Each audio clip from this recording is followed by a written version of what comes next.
Elon Musk just pulled off something nobody thought doable. From a single device, he's rattling the foundations of a nation. The world's richest man isn't using money or lawsuits to topple a prime minister, he's using posts, threads, and viral moments. And it's working in ways nobody predicted.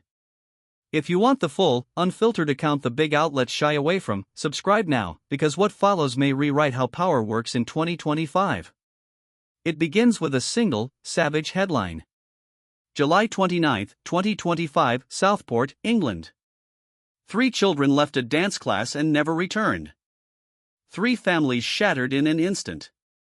The names cut through the country like a knife: B.B. King, 6, Elsie Dome, 7, A Silva, 9. A teenager armed with a blade ended their lives in minutes. The nation grieved. Parents clutched their kids tighter. Grief turned public, raw, and immediate. But grief metastasized into something darker when falsehoods flooded the internet. Within hours, fabricated stories about the attacker's background blistered across feeds. Anonymous accounts amplified toxic theories. Misleading posts spread far faster than corrections. Where truth tried to sink roots, lies sprouted and set fire. Before anyone could breathe, angry mobs erupted. Streets ignited, cars burned, glass was smashed. Entire communities were engulfed by fury built on fiction. Then the government made a move that shocked observers everywhere. Instead of pouring resources into quelling the violence and finding those responsible for arson and assault, political leaders pivoted toward the people writing online. Prime Minister Keir Starmer didn't stop at condemning the riots, he publicly unleashed a campaign against what his administration called dangerous online speech. The head of the Metropolitan Police stood before cameras and sent a blunt warning: "We will come for the posters." What followed was the most sweeping clampdown on expression in Britain since the war. Arrests multiplied, not the hardcore criminals behind broken windows and burning cars, but ordinary citizens in their kitchens, in their workplaces, for things they had shared online. The statistics were staggering: hundreds detained in a matter of weeks.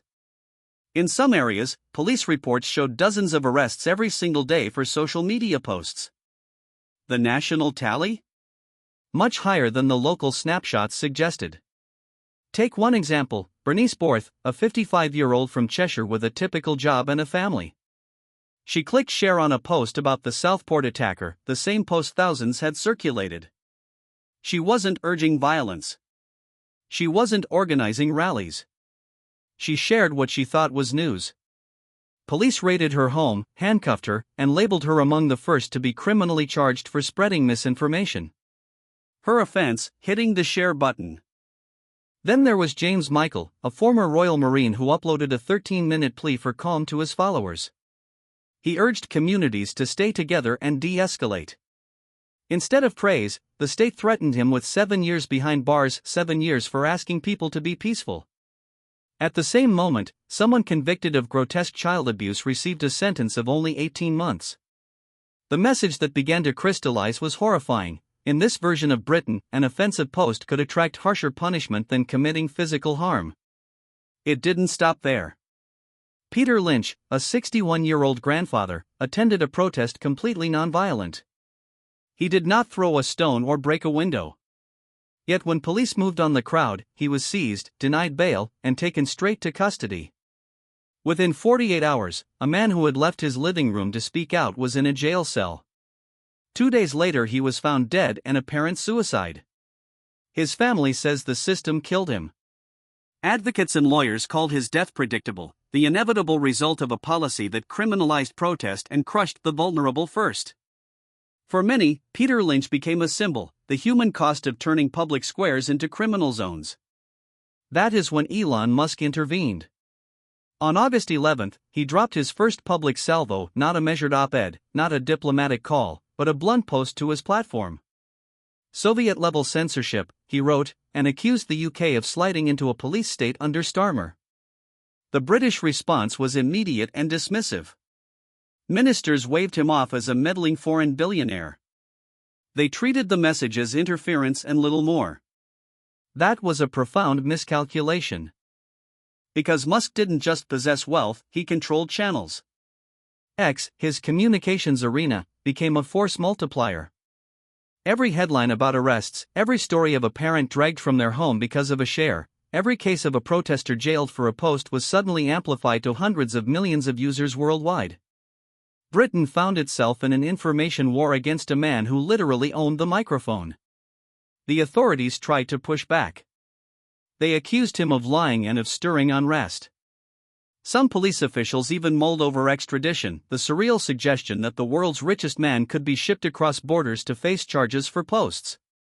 It exposed attention. The same forces that had been criticized for failing to halt decades-long child exploitation scandals were now threatening to use state muscle against a social media user. But Musk had done more than shout into a megaphone. He had researched. What he uncovered, and what he began to publish, was devastating. For decades, organized criminal networks had preyed on vulnerable children across towns and cities: Rotherham, Rochdale, Telford, Newcastle, Oxford. These weren't isolated crimes. Investigators later warned of systemic, industrial-scale abuse. In Rotherham alone, official figures and inquiries tallied convictions and reports that ran into the thousands. Some estimates suggested the nationwide toll could be in the tens, even hundreds, of thousands of victims. What made this moral catastrophe worse was the cost of inaction. Agencies, police forces, social services and, crucially, political institutions apparently sank into paralysis.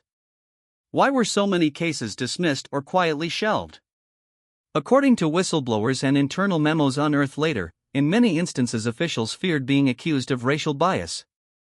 The perpetrators in large numbers were identified as Pakistani Muslim men. The victims were often white working-class girls.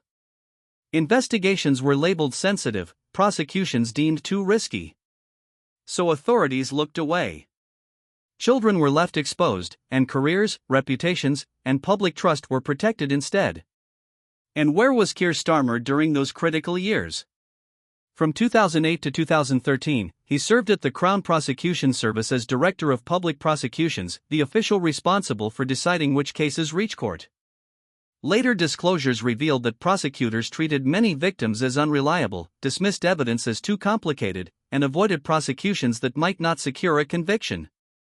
Years later, when several reopened investigations confirmed the girls' testimonies, the stunned public realized those young people had been telling the truth all along. The legal system, some argued, had chosen optics over justice. Musk seized on this record with ruthless clarity. He framed it as a moral indictment: politics chosen over children. He demanded accountability. And when he named names, the echo was global. International outlets picked up the thread.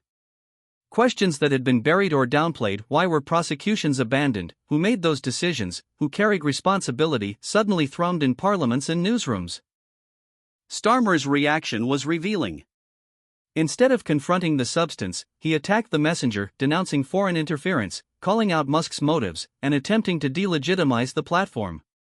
But Musk didn't rely on invective.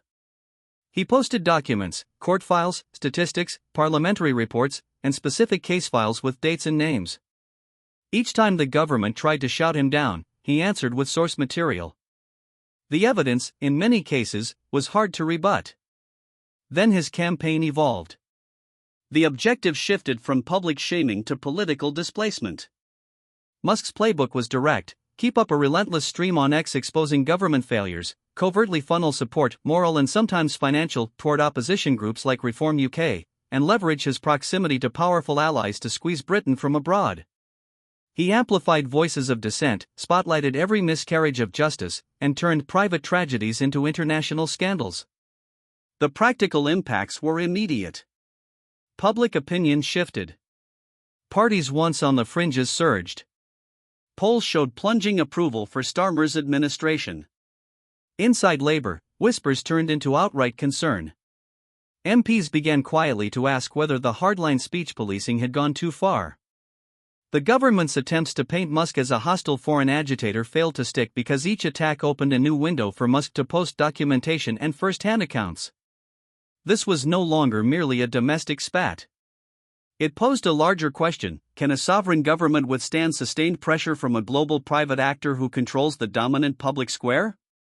Musk controlled not only a megaphone but also critical infrastructure, satellites, communications networks, and links into the highest corridors of power. He had access to influencers and presidents. When he leaned, markets and leaders turned their heads. By late 2024 and into 2025, the standoff had metastasized into a full-blown constitutional and political crisis.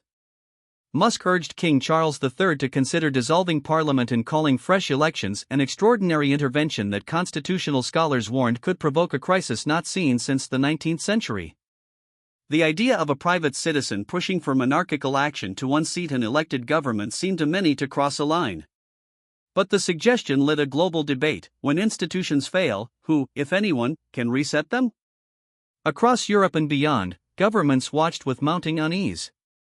If a tech titan could erode a government's legitimacy from abroad by flooding the information ecosystem with curated narratives and documents, what did that mean for national sovereignty? If a billionaire could make protesters into martyrs and prosecutors into villains with a handful of posts, where did authority truly reside? The struggle unfolding in Britain is now a historic test case. It asks whether states can still control the flow of information when the platforms that gatekeep public discourse are privately held.